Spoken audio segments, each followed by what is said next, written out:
Praise the lord. ದೇವರಿಗೆ ಸ್ತೋತ್ರವಾಗಲಿ. ಪ್ರೀತಿ ಸ್ವರೂಪನಾದ ಯೇಸು ಕ್ರಿಸ್ತನ ಪರಿಶುದ್ಧ ನಾಮದಲ್ಲಿ ನಿಮ್ಮೆಲ್ಲರಿಗೂ ವಂದನೆಗಳು. ಈ ದಿನದ ದೇವರ ವಾಕ್ಯ ಯೆಶಾಯನ ಪ್ರವಾದನೆಯ ಗ್ರಂಥ 49ನೇ ಅಧ್ಯಾಯ 14-16 ವಚನಗಳು. ಚೀಯೋನ್ ನಗರಿಯಾದರೋ, ಯೆಹೋವನು ನನ್ನನ್ನು ಕೈಬಿಟ್ಟಿದ್ದಾನೆ, ಕರ್ತನು ನನ್ನನ್ನು ಮರೆತಿದ್ದಾನಲ್ಲ ಅಂದುಕೊಂಡಳು. ಒಬ್ಬ ಹೆಂಗಸು ತಾನು ಹೆತ್ತ ಮಗುವಿನ ಮೇಲೆ ಕರುಣೆ ಇಡದೆ ತನ್ನ ಮೊಲೆ ಕೂಸನ್ನು ಮರೆತಾಳೆ.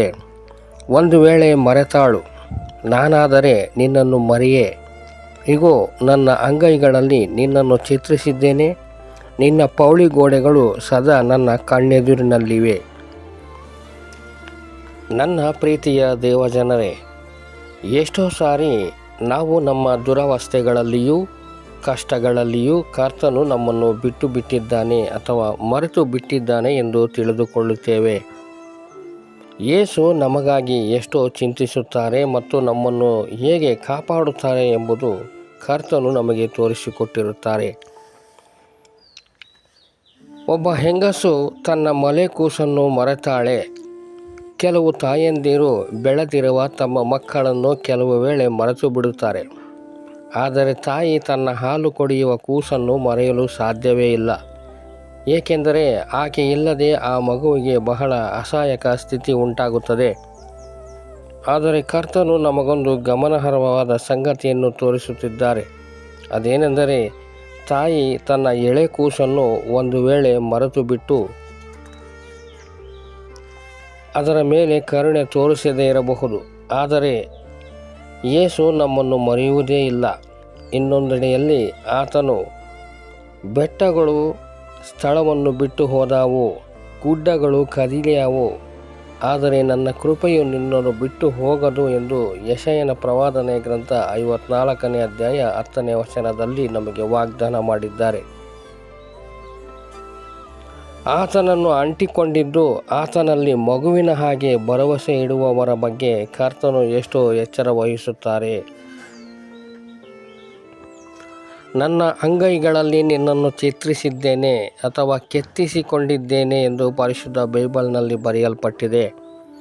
ಬೇರೆ ಎಲ್ಲೋ ಬರೆದುದಕ್ಕಿಂತ ಅಂಗೈಯಲ್ಲಿ ಬರೆದಿರುವಂಥದ್ದನ್ನು ನಾವು ಯಾವಾಗಲೂ ನೋಡಬಹುದು.